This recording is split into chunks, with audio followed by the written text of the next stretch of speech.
Hello kids, welcome back to the class of General Knowledge Part 3 and we are back again with a new chapter and इस chapter में आज हम पढ़ने वाले हैं कुछ types of different vehicles. Right kids, वो पानी में, snow में, हवा में और रोड पर चलते हैं और वो हमारे काफी काम आते हैं और अलग अलग तरीकों से काम आते हैं. Right kids, चलिए अब हम शुरू करते हैं. This is chapter number 9, Special Transport यानी कि खास मीन्स ऑफ ट्रांसपोर्ट जो कि एक खास मकसद से बने होते हैं या एक खास काम के लिए बने होते हैं. ठीक है. सो we frequently travel in our daily lives using a variety of modes of transportation. तो हम अपने पूरी जिंदगी में या लाइफस्टाइल में हम आए दिन कहीं ना कहीं ट्रैवल करते रहते हैं, वो भी अलग अलग मीन्स ऑफ ट्रांसपोर्ट्स की मदद से.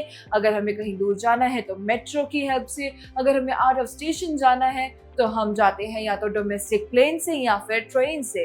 Right kids. और अगर हमें बाय रोड जाना है तो हम कार की हेल्प से जाते हैं और ऐसे ही अलग अलग व्हीकल्स की हम ट्रांसपोर्टेशन के लिए हेल्प लेते हैं. Right. So there are, however, some additional specialized vehicles and crafts that are employed in such activities as constructions, warfare, exploration, etc.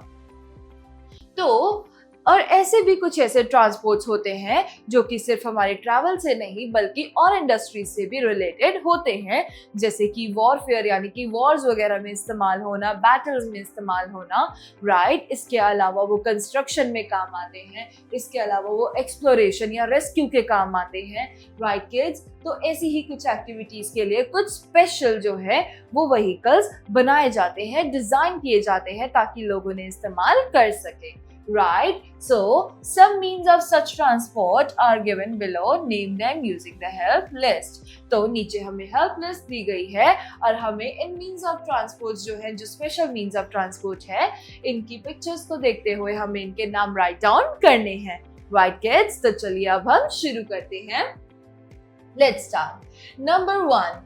ये है एक ऐसा जेट या फिर प्लेन जो कि ज्यादातर कुछ स्पेशलाइज्ड एयरफोर्स के लोग ही चला सकते हैं, पायलट कर सकते हैं इसको, क्योंकि ये ज्यादातर हमारे परेड्स या ऐसी चीजों में काम आते हैं और इसके अलावा ये बैटल्स में भी काम आते हैं. ये है कॉम्बैट प्लेन. तो हम यहाँ लिखेंगे कॉम्बैट प्लेन. इनकी रफ्तार नॉर्मल एरोप्लेन से बहुत ज्यादा होती है और नॉर्मल एरोप्लेन से ये थोड़े से छोटे साइज के होते हैं. नेक्स्ट नंबर 2 इज यस, ये है एक हेलीकॉप्टर गनशिप. तो एक नॉर्मल हेलीकॉप्टर एक अलग चीज होती है और एक गनशिप जो है वो एक प्रोटेक्शन के लिए होती है, जिसमें कुछ स्पेशल वीआईपी पीपल या कोई ऐसे लोग जाते हैं बैठकर. या फिर अगर आप देखें तो हमारा जो ये गनशिप हेलीकॉप्टर है ये ज्यादातर दुश्मनों को हराने के लिए ही इस्तेमाल किया जाता है, नॉर्मल टाइम्स पे ये यूज नहीं किया जाता. राइट. तो हम यहाँ लिखेंगे हेलीकॉप्टर गनशिप.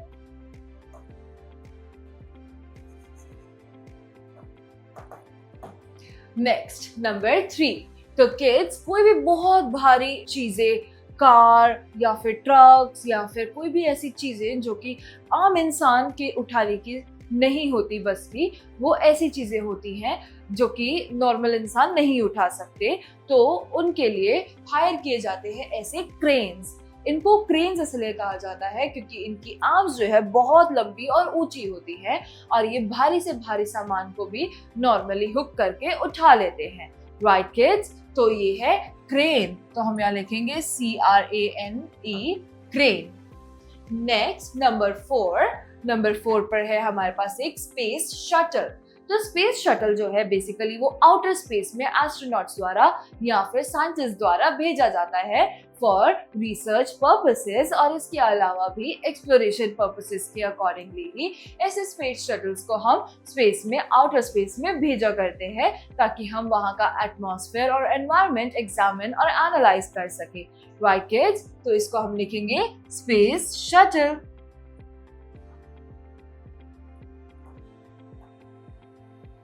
नंबर 5. यस. सो ये है एक पानी में चलने वाला स्कूटर, इसको हम जेट स्की भी बोलते हैं और ये ज्यादातर हम बीच साइड पर चलाते हैं। वहां पर सी में हम ये वाला स्कूटर जो है वाटर स्कूटर, इसको हम ड्राइव कर कर दूर तक जा सकते हैं और एंजॉय भी कर सकते हैं, राइट? तो ये है वाटर स्कूटर। नेक्स्ट नंबर 6 है, ये एक ऐसा बलून है, ये एक ऐसा ट्रांसपोर्ट है जिसमें आप कम लोग सवार होकर काफी ऊंचाई तक जा सकते हैं और वहां से आप नीचे के नजारों का मजा ले सकते हैं। ये गर्म हवा की मदद से पहले फुलाया जाता है और उसके बाद इसको जमीन पर से हटाकर फिर इसको आसमान में छोड़ा जाता है कंडील की तरह, और जैसे ही ऊपर जाता है तो ये धरती से थोड़ा ऊपर थोड़ा ऊपर थोड़ा ऊपर उठता चला जाता है, राइट? तो इसमें आप ट्रैवल भी कर सकते हैं। तो इसे कहते हैं हॉट एयर बलून। तो हम यहाँ लिखेंगे हॉट एयर बलून। चलिए अब पढ़ते हैं लेट मी आंसर। तो do you know what is the purpose of N ambulance? तो क्या आप जानते हैं कि एक एम्बुलेंस हमारे किस काम आती है? वेल किड्स, तो एम्बुलेंस हमारे इस काम आती है कि जब भी हमारे घर में कोई इमरजेंसी में बीमार पड़ जाता है या उसका एक्सीडेंट हो जाता है तो हम एम्बुलेंस को कॉल करते हैं ताकि वो डायरेक्ट आकर उनको पिक कर सके और हॉस्पिटल तक ले जा सके। इससे हमारा टाइम बचता है और उनको एम्बुलेंस में भी एक हेल्थ सपोर्ट मिल जाता है, right kids? Next is yes, ये वाटर स्कूटर की तरह ही एक और तरह का स्कूटर है जिसको हम कहते हैं स्नोमोबाइल। तो किड्स, जैसे हम हिली रीजन्स में या स्नोई रीजन्स में जाते हैं तो वहां पर भी हमें स्नो स्कूटर या फिर स्नो ऐसा मोबाइल देखने को मिल जाता है जिससे हम बर्फ पर चल नहीं पाते तो हम इसको ड्राइव कर कर वहां की जगह को एक्सप्लोर कर सकते हैं। ये सिर्फ एक फन पर्पस के लिए ही होता है। तो ये है एक snowmobile. Number 8 and last one is, ये है एक एक्सकैवेटर। तो किड्स, कोई भी घर अगर टूटता है या कोई भी बिल्डिंग तोड़ी जाती है या कुछ भी ऐसा होता है तो वहाँ की मिट्टी, वहाँ का जितना भी आप कह सकते हैं ईंटें होती हैं या बड़े बड़े दीवारें होती हैं, उनको इकट्ठा करके एक जगह साइड पहुँचाने के लिए इसे इस्तेमाल किया जाता है और इसे कहते हैं एक्सकैवेटर। तो हम लिखेंगे एक्सकैवेटर।